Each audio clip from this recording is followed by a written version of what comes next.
Bismillahirrahmanirrahim. In our previous lecture, we were studying about the properties of waves, and in our previous lecture, we discussed two properties: reflection of waves and refraction of waves. Today, we are going to discuss diffraction of waves. What is diffraction? Diffraction का मतलब क्या है? Bending of waves. Waves spread out. Waves जो हैं वो spread out होती हैं when they pass by an edge or through slits. तो मैं पहले डेफिनेशन लिखता हूँ, फिर उसके ऊपर मैं बात करूँगा आपसे. तो waves spread out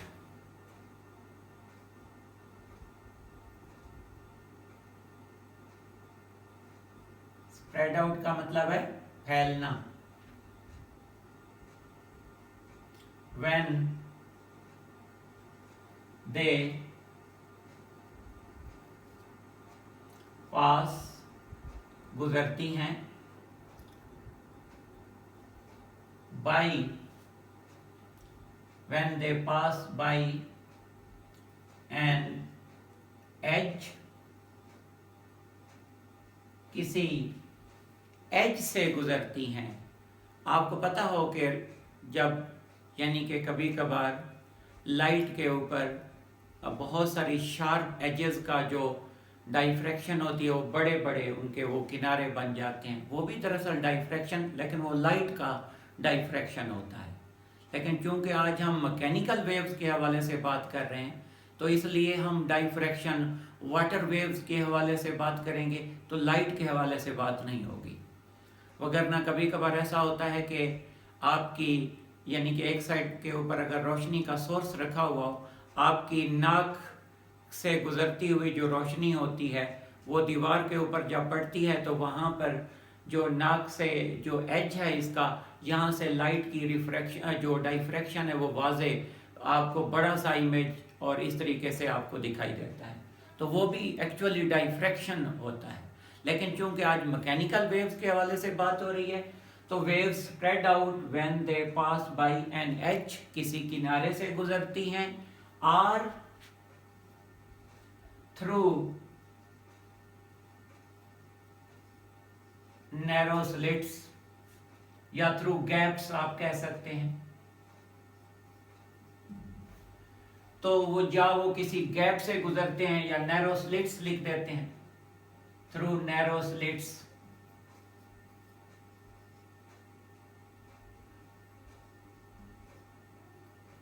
through narrow slits. Slit mean छोटा सा गैप. तो waves spread out when they pass by an edge or through narrow slits. This phenomenon is known as diffraction of waves. तो हम इसको waves की diffraction, तो waves का फैलना, waves का bend होना, तो this is known as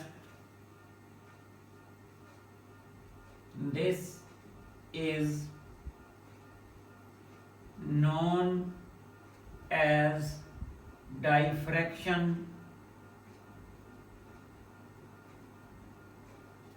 of waves. आपको खुद भी पता है कि इस चैप्टर में हम मैकेनिकल वेव्स की बात कर रहे हैं, तो मैकेनिकल वेव्स की डाइफ्रैक्शन की बात हो रही है. अब इसकी थोड़ी सी एक्सप्लेनेशन की तरफ चले जाते हैं. तो हम इसको कैसे एक्सप्लेन करते हैं. तो आपको पता है कि पीछे जो हमारी दोनों प्रॉपर्टीज मैंने डिस्कस आपसे की थी जी, रिफ्लेक्शन ऑफ वेव्स में और रिफ्रैक्शन ऑफ वेव्स में, हम किसकी मदद ले रहे थे? वेव्स को जनरेट करने के लिए आप रिपल टैंक की मदद ले रहे थे. तो सबसे पहले आप रिपल टैंक के ज़रिए आप प्लेन वेव्स जनरेट करते थे और प्लेन वेव्स को ट्रैवल करवाते थे और उसके रास्ते में कोई मीडियम रख कर, कोई ऑब्स्टेकल रख कर आप उससे रिफ्लेक्शन का अमल करवाते थे और रिफ्रैक्शन का भी आपने उसी की बुनियाद पर आपने स्टडी की। आज भी मैं सबसे पहले रिपल टैंक की मदद से क्या पैदा करूंगा, प्लेन वेव्स पैदा करूंगा, और प्लेन वेव्स की फिर डाइफ्रैक्शन को मैं ऑब्जर्व करने के लिए आप देखिएगा मैं इंशाल्लाह वहीं रिपल टैंक को यूज कर रहा हूं। तो एक्सप्लेनेशन की तरफ जाएंगे।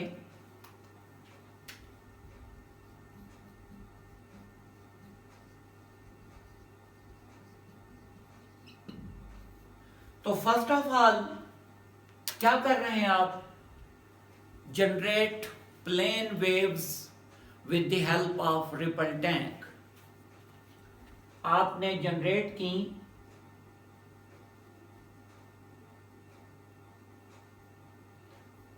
जी, जनरेट प्लेन वेव्स, सर्कुलर पैदा ना करें क्योंकि सर्कुलर फिर थोड़ा सा डाइफ्रैक्शन जब होगी तो फिर वो सर्कुलर शेप अडॉप्ट करेंगी क्योंकि वो स्प्रेड आउट होंगी, फैलेंगी। तो पहले आपकी वेव्स प्लेन होनी चाहिए ताकि उनमें अगर स्प्रेड आता है तो वो स्प्रेड जो है वो आप ऑब्जर्व कर सकें। अगर वो वेव्स पहले से ही सर्कुलर हैं तो फिर उनका जो वेव्स का स्प्रेड होगा वो स्प्रेड आउट फैलेंगी, तो वो बाद में फिर आप ऑब्जर्व नहीं कर पाएंगे। तो डाइफ्रैक्शन का जो अमल है वो आपकी उसको ऑब्जर्व करना मुश्किल हो जाएगा। तो इसलिए आपने शुरू में क्या पैदा करनी है, प्लेन वेव्स। जी, जनरेट प्लेन वेव्स with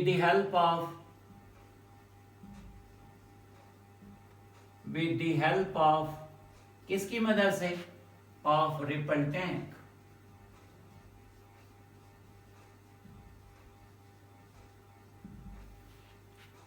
तो मैंने पहले भी आपसे कहा था कि अगर वाइब्रेटर को आपने पानी की सतह के ऊपर इस अंदाज से डिप किया तो आपकी प्लेन वेव्स पैदा हो जाएंगी, और अगर आपने उसको वर्टिकली डिप किया तो फिर वेव्स सर्कुलर जनरेट होंगी।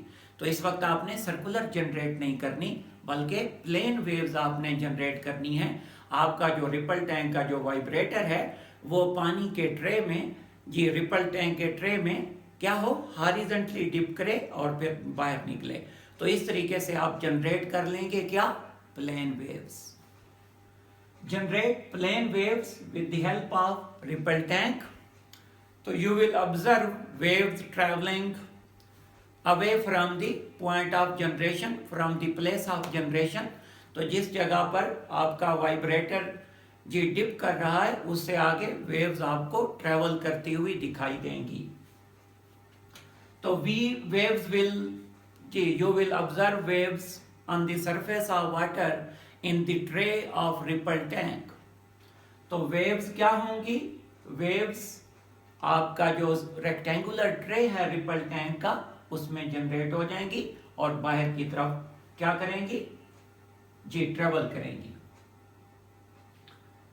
तो we will observe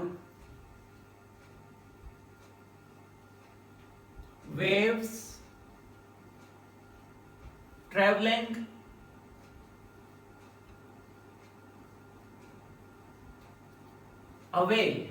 traveling away from the point where waves were being generated। जहां पर आपका क्या हो रहा है, जहां पर वाइब्रेटर डिप कर रहा है, या ट्रेवलिंग आउटवर्ड, बाहर की तरफ ये हरकत करती हुई आपको दिखाई देंगी, ट्रेवल करती हुई दिखाई देंगी, ऐसे आगे की तरफ बढ़ती हुई दिखाई देंगी। अब आपने क्या करना है, अब आपने एक गैप जनरेट करना है। जिस जानिब आपकी वेव्स जा रही हैं आपने दो, जैसे एक वुड के पीस होते हैं, आपने वुड के पीस ले लेने हैं। ऐसे एक वुड का पीस एक तरफ और एक वुड का पीस दूसरी तरफ। तो इस अंदाज में आपने दो वुड के पीस ले लेने हैं। एक तरफ से वेव्स आ रही हैं और दरमियान में आपने उनके दो वुड के जो पीस हैं वो आपने खड़े कर देने हैं, और एक दरमियान में गैप जनरेट हो जाएगा। तो ये दरमियान में आपको गैप इस वक्त दिखाई दे रहा है। अब आपने क्या करना है जी, आपने create a gap with the help of two pieces of wood. Ji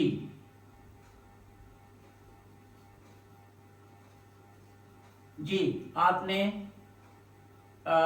take 2 pieces of wood,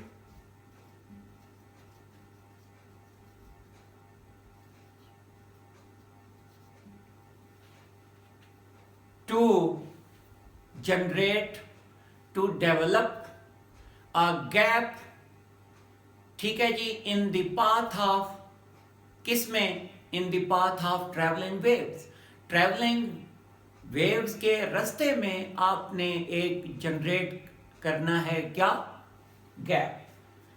take 2 pieces of wood to make, to form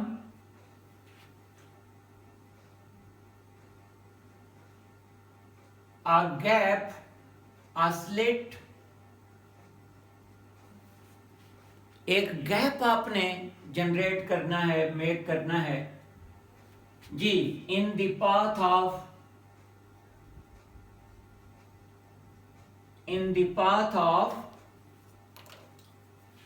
in the path of travelling waves, plane travelling waves, travelling waves के रास्ते में आपने एक generate कर दिया gap.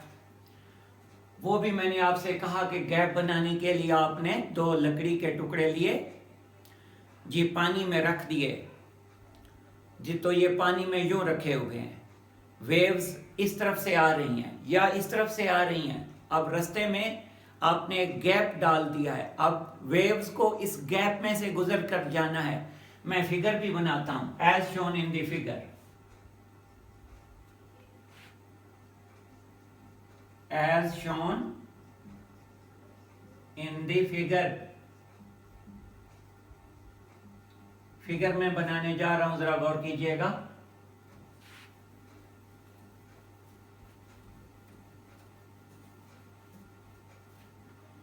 आपने जी waves बनानी है, तो आप देखेंगे कि वेव्स जो हैं वो प्लेन वेव्स आपकी आ रही हैं इस तरफ से.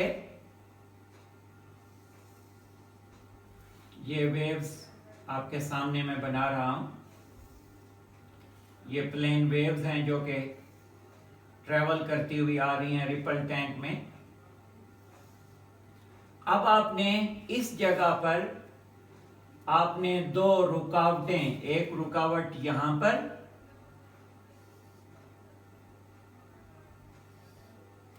यहां एक रुकावट रखनी है यहां पर, और दूसरी रुकावट जो है आपने रखनी है यहां पर.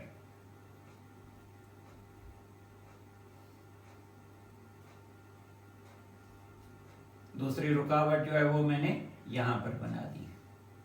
ये 2 रुकावटें आपने बना दी हैं, ये आपके सामने हैं, आप देख सकते हैं जी. आप इसको थोड़ा सा कलर कर देते हैं. ये 2 रुकावटें थी जो मैंने बनाई, देखें जरा. एक रुकावट जो कि एक पीस है वुड का, एक ये है और एक ये है.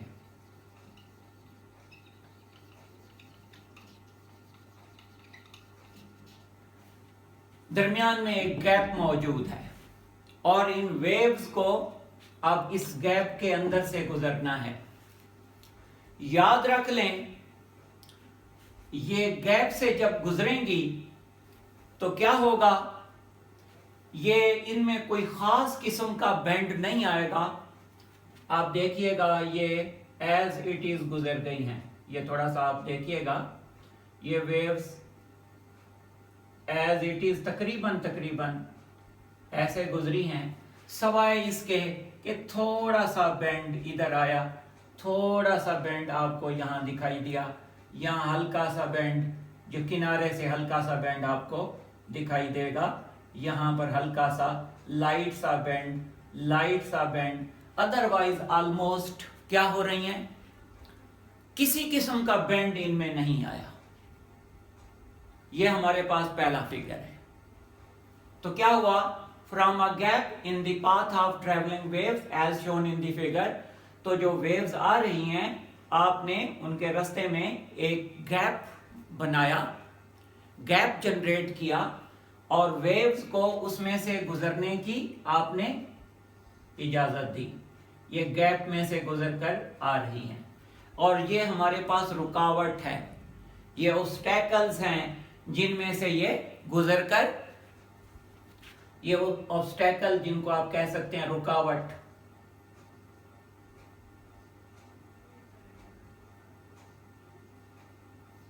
ये रुकावट है। ऑब्स्टेकल्स जिनको, ये भी वही चीज है, रुकावट है, यानी कि गैप को आपने जनरेट किया। अब जब इसमें से वेव्स गुजरी हैं तो आपने ऑब्जर्व किया कि इसमें किसी किस्म का बेंड नहीं आया। डेफिनेशन में आपने कहा था बेंड आ जाता है लेकिन बेंड अपीयर नहीं हो रहा, तो व्हाट इज गोइंग ऑन, हो क्या रहा है, इसको भी मैं आपको समझाता हूं। From a gap in the path of travelling wave as shown in the figure, when the gap is wide. अब दो कंडीशन मैं सामने रखूंगा कि जब गैप बड़ा होगा और जब गैप छोटा होगा। तो पहले मैं बात आपको समझाने जा रहा हूं when the gap is wide. When the gap is wide, चौड़ा है, like this, there is no remarkable spread out, there is no remarkable bending in the waves। waves में आपको spread out नहीं दिखाई दे रहा, bend दिखाई नहीं दे रहा, वो अपने आप को फैला नहीं रही हैं। तो जी when the gap is wide then there is no remarkable, there is no visible bending, there is no remarkable spread out। spread out खास नहीं है, spread out फैल नहीं रही हैं वेव्स। हालांकि डेफिनेशन में आपने पढ़ा कि वेव्स फैलती हैं, लेकिन उधर आपने पढ़ा कि जब वो नैरो गैप से गुजरती हैं तो ये गैप नैरो नहीं है। अच्छा, अब हम क्या करते हैं, when the gap is wide then there is no remarkable spread out। ठीक है जी, in waves, waves में आपको कोई खास स्प्रेड आउट दिखाई नहीं दे रहा। अब दूसरी बात भी क्या करते हैं, अब दूसरी बात देख लेते हैं कि अब आप इस गैप को थोड़ा सा छोटा करना शुरू करें। Now go on decreasing the gap, आहिस्ता आहिस्ता ग्रेजुअली आप इसको छोटा करते जाएं जी। Now go on decreasing the gap, जो गैप है उसको छोटा करते जाएं। जब छोटा करने लगेंगे then a stage will come, एक स्टेज वो भी आएगी कि आपको इन वेव्स में वाज़े बेंडिंग दिखाई देगी। Then then at certain stage, एक स्टेज वो भी आएगी, the waves will spread out, ऐसा स्प्रेड आउट होगा कि उनमें वाज़े दिखाई देगा। तो क्या होगा, then at certain stage, sorry stage नहीं लिखा मैंने जी, waves will start bending,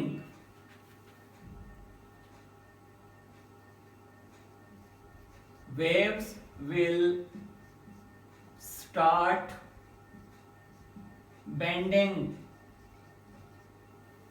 around the corners, या when they pass through the gap start bending ji when they pass through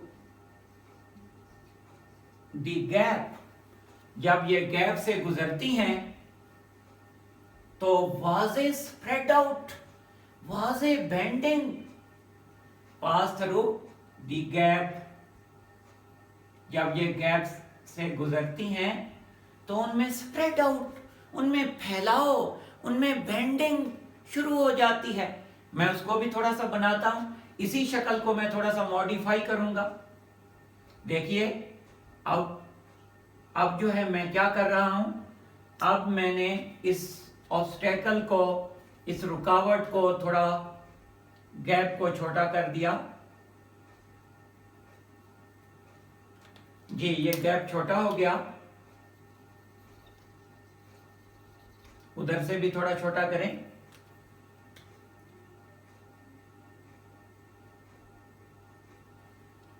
जी आप देखें ऑब्स्टेकल्स की मदद से आपने इस गैप को नैरोअर कर दिया है, तंग कर दिया है, स्लिट छोटी हो गई है। अब वेव्स जो इससे निकलेंगी वो सीधी नहीं निकलेंगी, बल्कि उनमें अच्छी खासी बेंडिंग शुरू हो जाएगी। अब देखिएगा कि उनकी जो शक्ल होगी वो यूं होगी।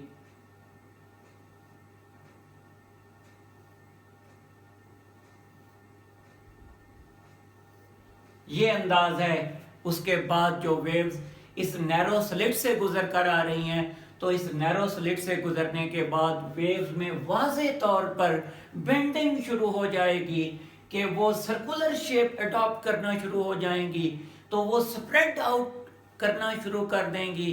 तो इसका नाम है, इसी चीज का नाम है डाइफ्रैक्शन।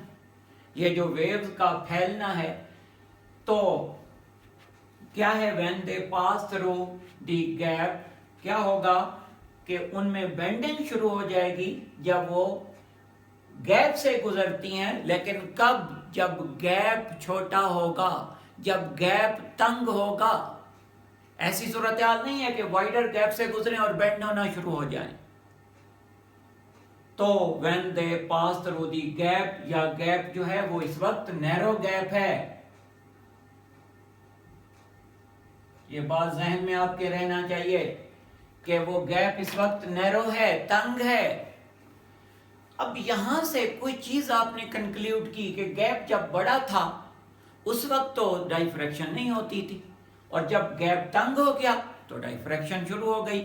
तो डाइफ्रैक्शन के लिए कोई एक कंडीशन होगी, तो अब उस कंडीशन को मैं देखने जा रहा हूं। तो condition for diffraction from the discussion, अब इस एक्सप्लेनेशन से अब जो कंडीशन हमने कंक्लूड किया है, कंक्लूजन जो जहां से मैं लिख रहा हूं, कंक्लूजन, कुछ चीजें आपने अख्ज की, यहां से कुछ नतीजा निकाला आपने कि गैप जब छोटा था तो डाइफ्रैक्शन हुई, और जब गैप बड़ा था तो डाइफ्रैक्शन नहीं है। व्हाई? क्यों ऐसा होता है?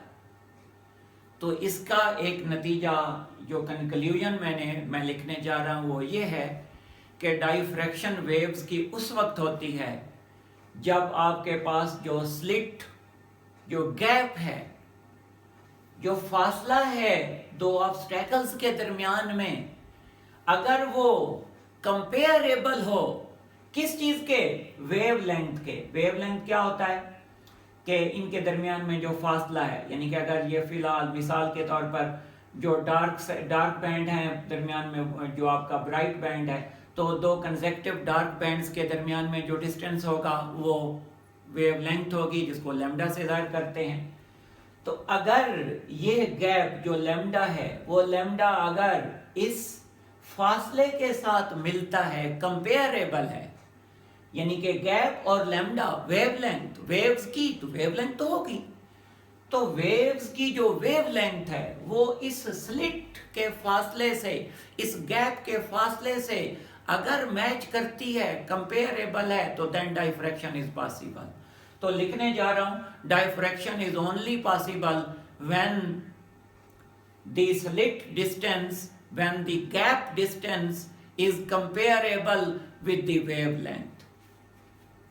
तो जरा कंडीशन ही समझे इसको, जो मैंने कंक्लूजन लिख रहा हूं तो ये एक्चुअली कंडीशन ही है जी। तो diffraction is only possible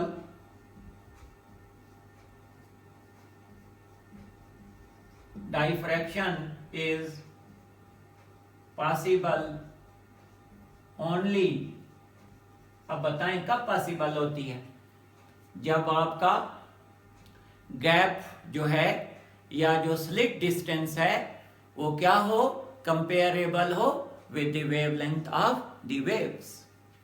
Diffraction is only possible only when the slit distance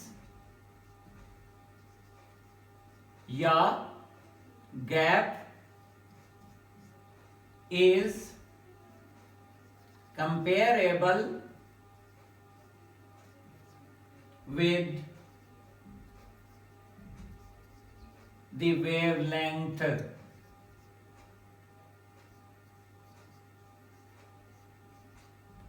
wavelength के साथ कंपेरेबल हो। लैम्डा, वेवलेंथ किस चीज को कहते हैं, लैम्डा को कहते हैं। तो जब लैम्डा हमारे पास क्या हो, कंपेरेबल हो इस चीज के। अब आपको पता है कि ज्यादातर जो वेव्स होती हैं उनकी वेवलेंथ बहुत छोटी होती है, और अमूमन हम अपनी रोजमर्रा जिंदगी में इलेक्ट्रोमैग्नेटिक वेव्स, लाइट वगैरह से वास्ता पड़ता है, तो लाइट की डाइफ्रैक्शन हम अमूमन नहीं देखते, क्योंकि लाइट भी तो वेव्स हैं। आपकी जो लाइट है, जो विजिबल लाइट है, ये इलेक्ट्रोमैग्नेटिक वेव्स होती हैं। अब इनको अगर यानी कि वेव्स डाइफ्रैक्ट करती हैं तो फिर लाइट को भी डाइफ्रैक्ट करना चाहिए, लेकिन आपको अपनी रोजमर्रा जिंदगी में, आपको अपनी डेली लाइफ में नहीं दिखाई देती diffraction of light. Why? Because the wavelength of light is very very small. आपको पता है कि नैनोमीटर की रेंज में होती है वेवलेंथ किसकी, लाइट की। आपको पता है कि इसकी जो रेंज है वो स्टार्ट होती है जी 400 से लेकर 700 नैनोमीटर।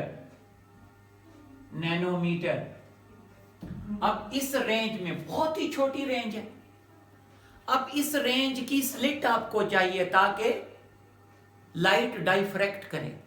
तो लाइट को डाइफ्रैक्शन करने के लिए बहुत ही छोटी स्लिट की जरूरत होती है, बहुत ही छोटे गैप की जरूरत होती है। तो इतना छोटा गैप रोजमर्रा जिंदगी में आपका वास्ता बहुत कम पड़ता है, बहुत नैनोमीटर की रेंज में। तो in our daily life we do not observe diffraction, यानी कि diffraction of light, because it needs very small gap, very small wave, small जी स्लिट।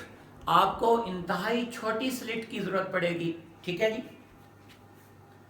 तो रोजमर्रा जिंदगी में हम ऑब्जर्व नहीं करते, we do not observe diffraction of waves or diffraction of light in our daily life. Why?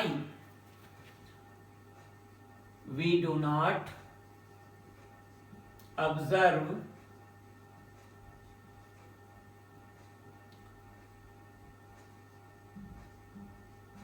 diffraction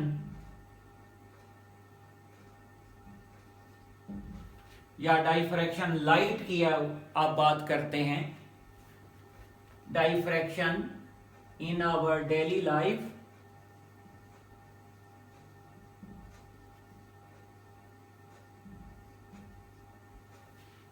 because in our daily life we come across light waves, और light wave की wavelength बहुत छोटी है। We do not observe diffraction in our daily life because in our daily life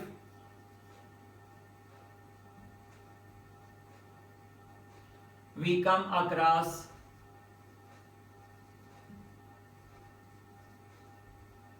light waves, क्योंकि light का हर वक्त आपसे वास्ता है, बाहर निकलते हैं। आप कहेंगे वाटर वेव से भी वास्ता पड़ता है, जी हाँ पड़ता है, वो तो कहीं कहीं पड़ता है, हर जगह पर तो नहीं पड़ता आपको जी। We come across light waves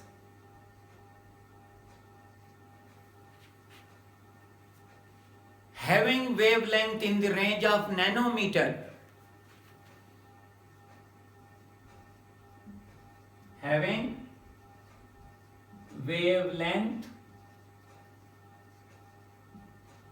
in the range of, किस रेंज में होता है? नैनोमीटर की रेंज में, in the range of, in the range of 10⁻⁹ metre, nanometre.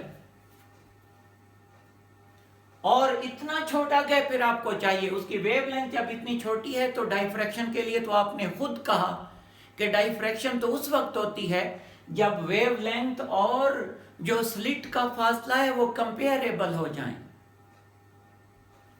तो क्या हो रहा है? In the range of nanometre. और इतनी छोटी स्लिट हमें चाहिए हो कि डाइफ्रैक्शन ऑफ लाइट हो सके। तो इतना छोटा, सच स्मॉल स्लिट क्या होती है वो हमें रोजमर्रा जिंदगी में, वो यकीनी बात है हर जगह पर तो नहीं, वो तो बनानी पड़ेगी स्पेशली अगर आप बनाना चाहते हैं तो, अदरवाइज इस तरह की छोटी स्लिट हमें मिलती नहीं है जी। तो in the range of 10⁻⁻ nanometre, ये सच स्मॉल गैप, तो डाइफ्रैक्शन इतने छोटे गैप से हो सकता है, ठीक है। तो that is why diffraction of light is normally not possible. Diffraction light का आम हालात में मुमकिन ही नहीं है। तो दैट इज वाई